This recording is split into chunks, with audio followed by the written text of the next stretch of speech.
नमस्कार, मैं हूं अशोक पांडे और आप देख रहे हैं निर्भय नगरी। निर्भय नगरी में आपका स्वागत है। अखिल भारतीय पत्रकार सुरक्षा समिति की ओर से आज अंधेरी के लोखंडवाला में महासम्मेलन आयोजित किया गया, जिसमें अनेक प्रदेशों से जैसे दिल्ली, मध्य प्रदेश, झारखंड, उड़ीसा से आए हुए पत्रकार साथियों ने पत्रकारों के हितों पर चर्चा करते हुए अपने अपने विचार प्रकट किए। प्रमुख रूप से उपस्थित रहे प्रसिद्ध आरटीआई एक्टिविस्ट अनिल गलगली, वरिष्ठ पत्रकार अभिजीत राणे, पूर्व मंत्री महादेव जानकर। आइए उन्होंने क्या कहा इस विजुअल के माध्यम से दिखाते हैं आपको।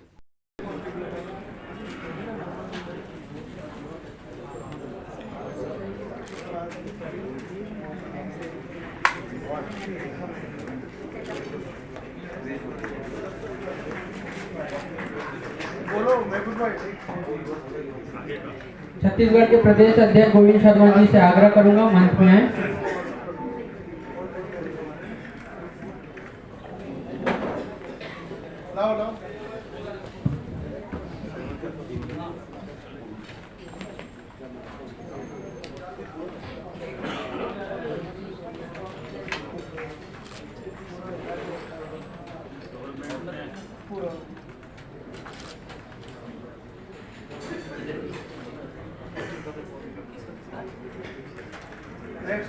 मकसूद आलम जी से मैं रिक्वेस्ट करूंगा, मंच पर आए।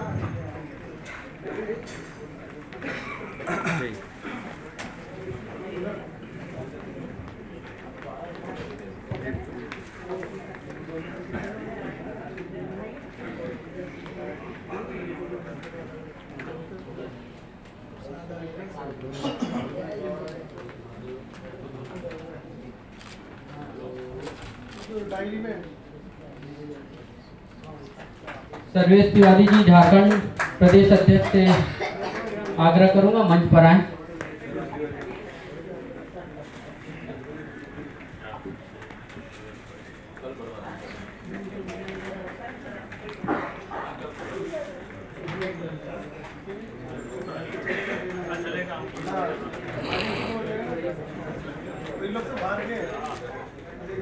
जीतू भाई लखतरिया जी से मंच में आने का आग्रह करूंगा। जीतू भाई,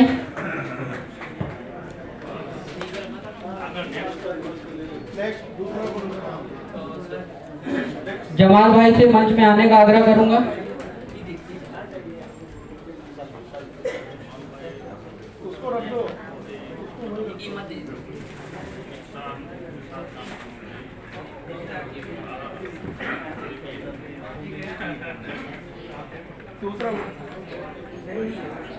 अमन भाई मंच पे आए।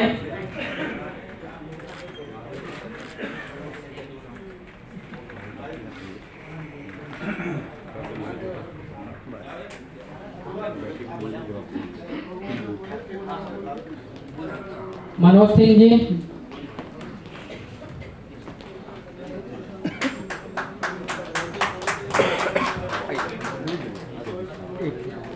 सर एक फोटो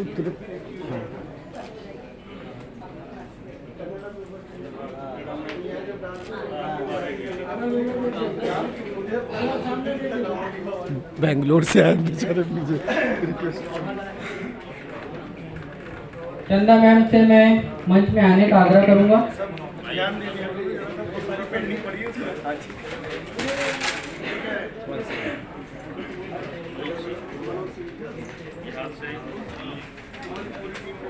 अमजद कुरैशी जी से मंच में आने का आग्रह करूंगा।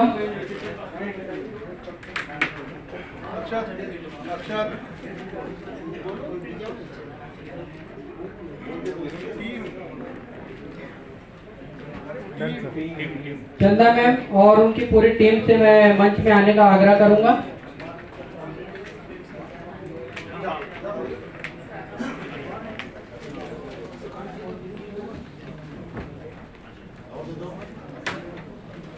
चंदा में थोड़ा आगे आ जाए, बैनर को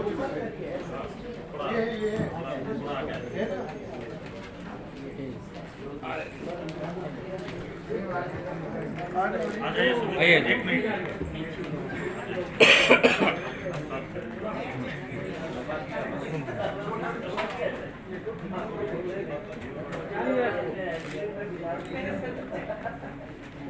हमारी दिल्ली की प्रदेश अध्यक्ष मैडम आशा यादव जी से मैं मंच में आने का आग्रह करूं।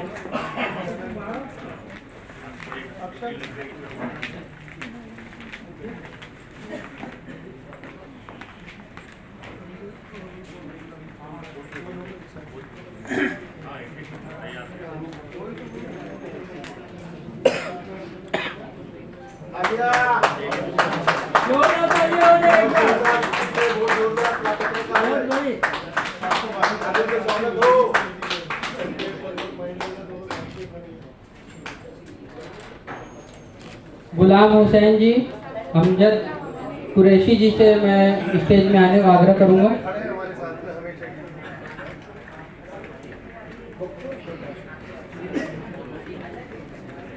बस एक ही नेक्स्ट लाइए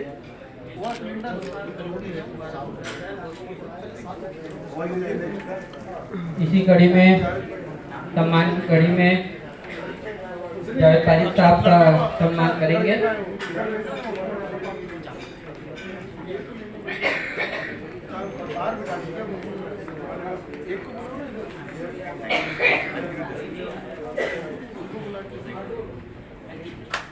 तालियां तो बजाओ, बैठे हुए यार, एक ही बार। तालियां बजती रहनी चाहिए भाई, एनर्जी लेवल तो बूस्ट हो गया होगा अभी।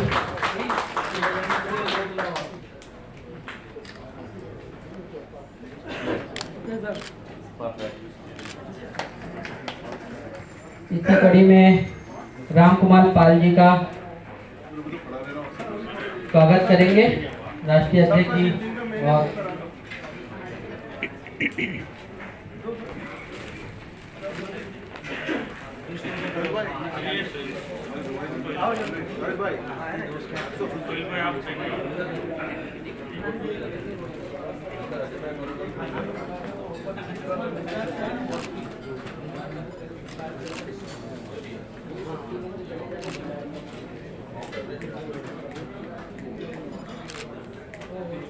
एक सेकंड उनको बुला लो और ये अपने स्टेज पे यहीं खड़े हो। इसी कड़ी में अजय दुबे जी से मैं आग्रह करूंगा मंच पर आए। और अपने चैनल बाद में फौरन ले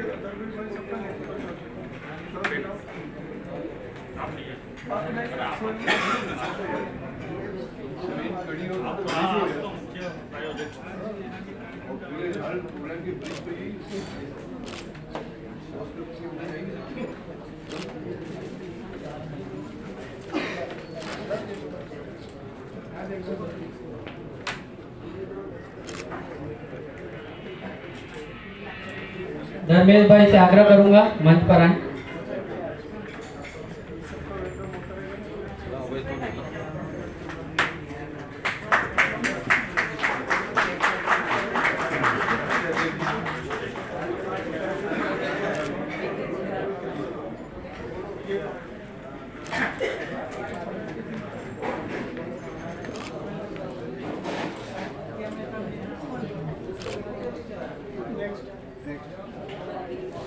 श्री लुत्फुल हक साहब से मैं गुजारिश करूंगा मंच पर आए। का सम्मान करेंगे।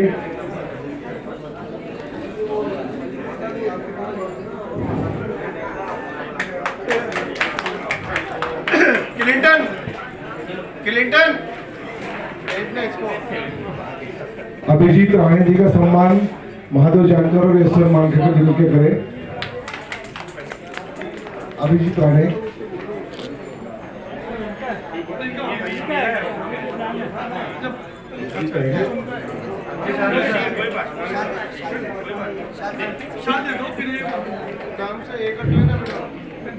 अभिजीत राणे का सम्मान हो रहा है, जरा तालियों से स्वागत करें। दो पत्रिका चलाते हैं वो।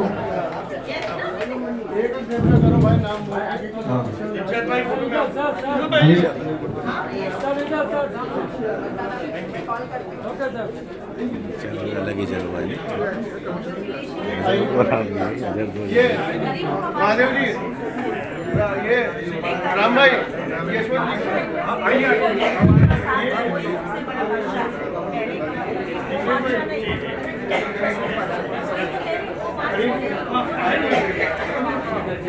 केंद्र यशवंत जी मानकर का डायरेक्टर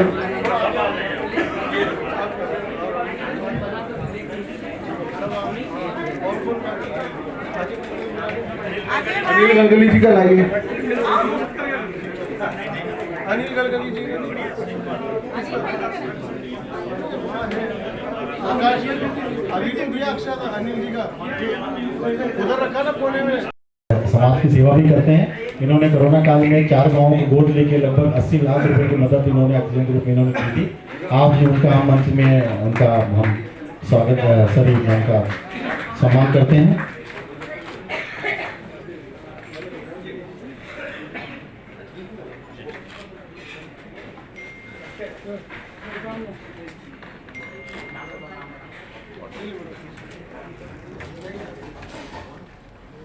आदरणीय अविनाश काकड़े बाबू जी का मंच पे है, उनका सम्मान जो है हमारे सम्माननीय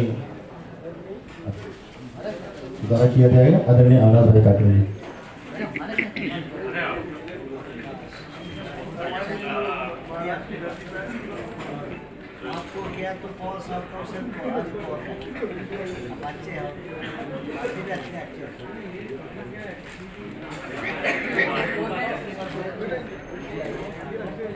खाना तो खा लिया होगा ना? पक्का? तो अब तालियों की गुनगुनाहट भी होनी चाहिए। मेरे लिए नहीं बजाता हूँ। भारतीय पत्रकार समिति के अध्यक्ष हमारे जो जिग्नेश कालावड़िया और उपाध्यक्ष दिलशद खान जी के लिए एक शेर मैं आपको आपके सामने पेश करता हूँ कि कदम कदम पर उजाले उतर कर आएंगे, तुम्हारे नसीब में तारे उतर कर आएंगे, सहारा बन के निकलो घर से पत्रकारों के लिए, क्या बात, तुम्हारे नसीब में पत्रकार उतर कर आएंगे। क्या बात है, बहुत अच्छे, बहुत अच्छे।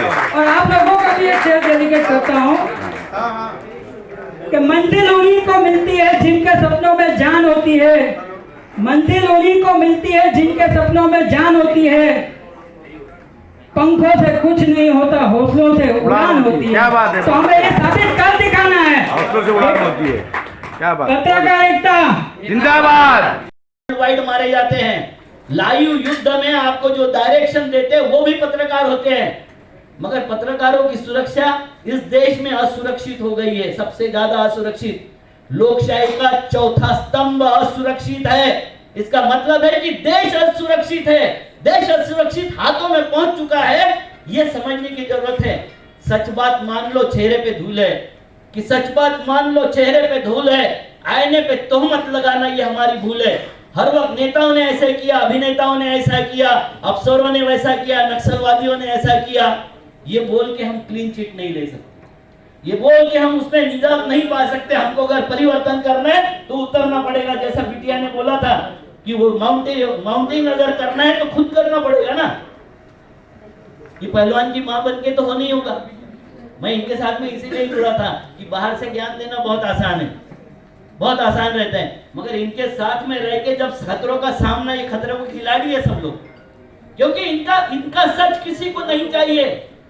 और ये जिसको पता है वो इनके सुरक्षा में खड़ा होता है। नागरिक सुरक्षा में खड़े होने चाहिए, कानून सुरक्षा में खड़ा होना चाहिए, और इसके लिए जरूरी है जनता ने दबाव बनाना चाहिए। वैसे मैंने महादेव भाव को बोला कि आप डिप्टी सीएम और सीएम से आप करिए, विरोधी पार्टियों के लिए, विरोधी पार्टी अगर आप चाहते हो तो वो बिल विरोधी पक्ष लाएगा।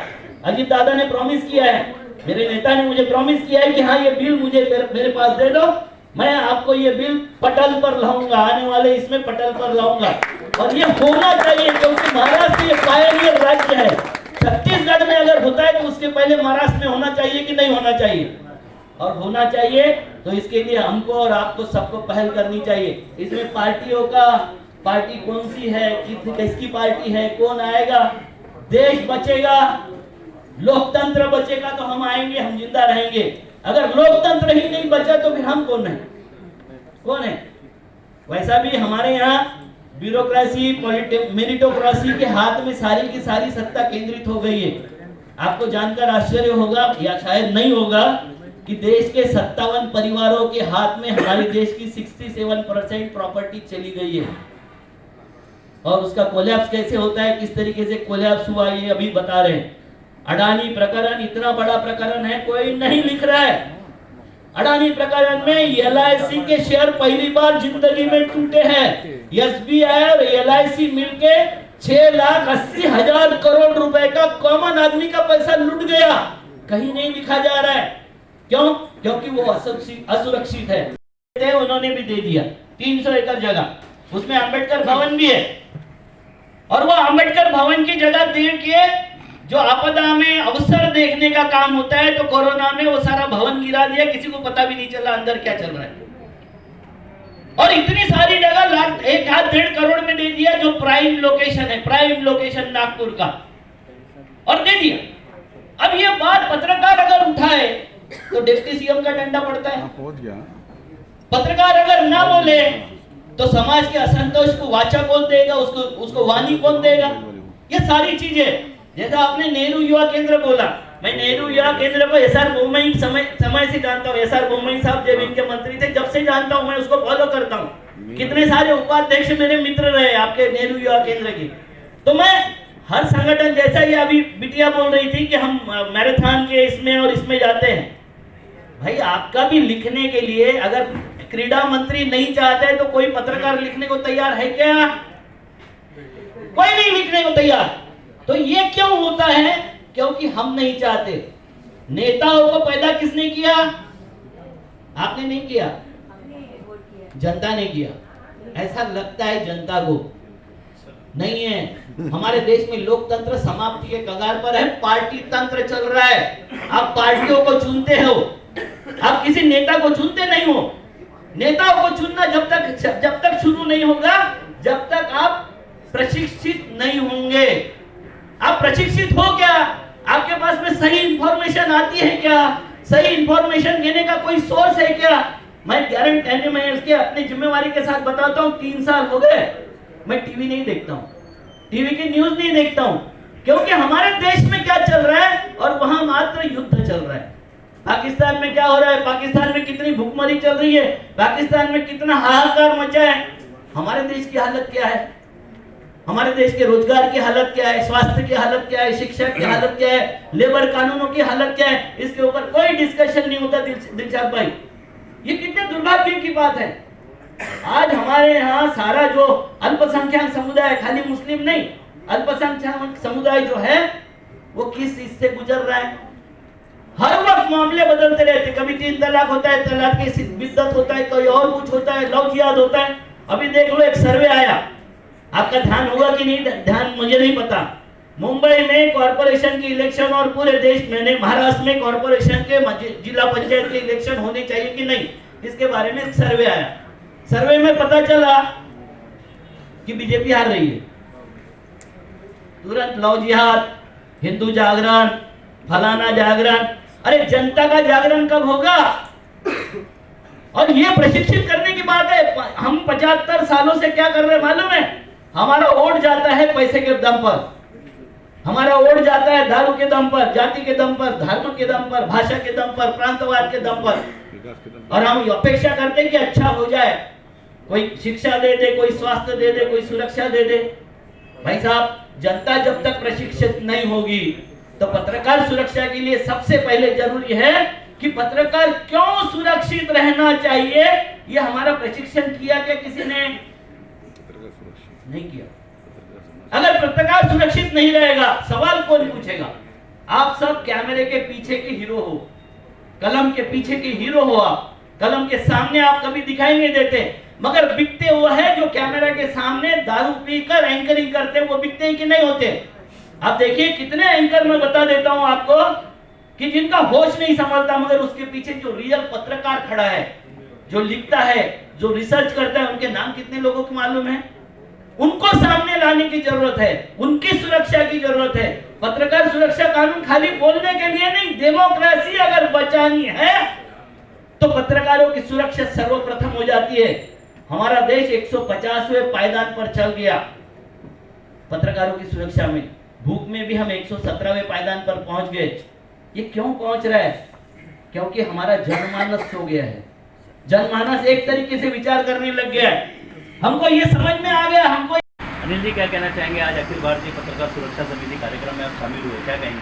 अखिल भारतीय पत्रकार सुरक्षा समिति द्वारा आज जो उनका वार्षिक सम्मेलन उन्होंने आयोजित किया था, जो पत्रकारों को लेकर जो उनकी विभिन्न समस्या है, जो उनको चुनौतियां है, और सबसे बड़ा जो बेरोजगारी का जो संकट है, उस पर सभी वक्ताओं ने चर्चा की। निश्चित तौर पर महाराष्ट्र सरकार का भी मैं अभिनंदन करता हूँ। उन्होंने 2019 में पत्रकारों की सुरक्षा को लेकर कानून बनाया। अभी हाल ही में जो हमारे पत्रकार वारिसी की जो एक्सीडेंटल मौत बोले या हत्या की गई, उसे लेकर भी जब पत्रकारों ने संघर्ष किया तो उनके परिवार को 25 लाख रुपए देने का काम सरकार की तरफ से किया गया है। भले ही पत्रकार कानून महाराष्ट्र में लागू है, उसमें कई सारी खामियां हैं, उसे और मजबूत करने की बात है। और महाराष्ट्र का जो पैटर्न है वो पूरे देश में किस तरह से लागू किया जाए, उस पर भी चर्चा की गई है। और निश्चित तौर पर जो समिति है, सिर्फ महाराष्ट्र नहीं, पूरे अलग अलग देश के राज्य में जाकर इस कानून को इम्प्लीमेंट करने के लिए कोशिश करेगी। पत्रकारों को भी आने वाले दिनों में जो सच का तो सामना वो करते हैं, लेकिन कई बार जो उनके सामने जो मजबूरियाँ होती है, चाहे वो आर्थिक मामला हो या राजनीतिक दबाव हो, उसे उन्हें न मानते हुए एक सामाजिक परिवर्तन के लिए सकारात्मक पत्रकारिता करने की आवश्यकता है। निश्चित तौर पर आज मुंबई महाराष्ट्र में माहौल थोड़ा सा ठीक है, मगर मुंबई और महाराष्ट्र के बाहर माहौल ठीक नहीं है। कहीं ना कहीं तो जो केंद्र की सरकार है, अलग अलग राज्य की सरकार है, उसे दोनों को मिलकर पत्रकारों के संरक्षण के लिए जो कानून है उसमें क्या नए प्रावधान किए जा सकते हैं, कैसे इन मामलों में कमी हो, चाहे उसकी हत्या का मामला हो पत्रकारों के, उनके परिवार पर जानलेवा हमला हो, उनकी संपत्ति का नुकसान हो, कहीं ना कहीं तो इसे सोचने के लिए सरकार को एक अलग से कमेटी भी गठन करने की आवश्यकता है। तो मुझे विश्वास है कि आज के सम्मेलन के बाद जो सुरक्षा समिति है वो पूरे मुद्दे को लेकर सेंट्रल गवर्नमेंट, स्टेट गवर्नमेंट में अप्रोच करेगी और निश्चित तौर पर आने वाले दिनों में पत्रकारों के अच्छे दिन आएंगे। सोहेल भाई क्या कहना चाहेंगे? अखिल भारतीय पत्रकार सुरक्षा समिति द्वारा एक कार्यक्रम आयोजित किया गया है, पत्रकारों की सुरक्षा को लेकर एक बड़ी चर्चा की जा रही है, क्या कहेंगे? समिति जो फॉर्म हुई है बहुत बेहतरीन काम कर रही है और गवर्नमेंट से काफ़ी रिप्रेजेंटेशन भी कर रही है कि उनकी सिक्योरिटी भी रहे। बिकॉज आजकल ऐसा हो गया है कि न्यूज़पेपर जितने भी है सब डिसीजन मेकर हो गए, ओपिनियन पोल तो बाद में देते, बट ये कमेटी जो काम कर रही है लोगों को सही रीच दे रही है।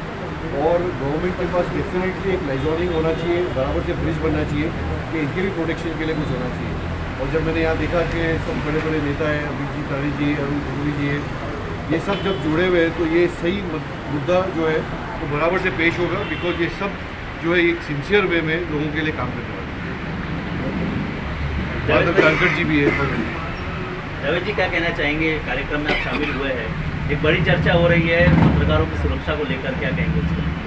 नहीं, डेफिनेटली जैसा हमारे भाई सुनील भाई ने बताया, तो ये जो है वो एक अपनी जो गवर्नमेंट है उनको डेफिनेटली सोचना चाहिए इस बारे में भी।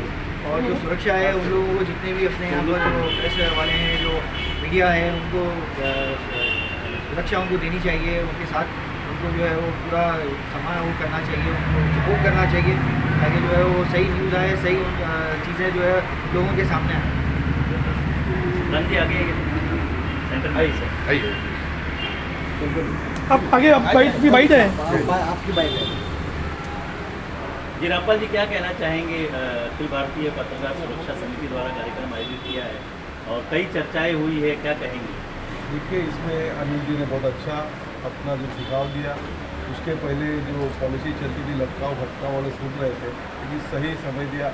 और हमारे मेरे भाई रानी जी ने कहा, वित्त मित्र पत्रकार ने, कि वकालतनामा हमारे जानकर साहब ने सही किया है और ये इस राष्ट्रीय पत्रकार के साथी है और साथ रहेंगे।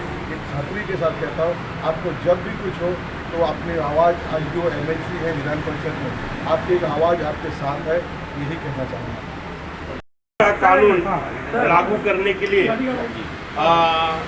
यहाँ पर एक सम्मेलन का आयोजन किया गया। हमारे परम मित्र दिलशाद खान जी के माध्यम से पत्रकारों पर होने वाला अत्याचार, पत्रकारों की समस्या पर एक परिचर्चा हुई।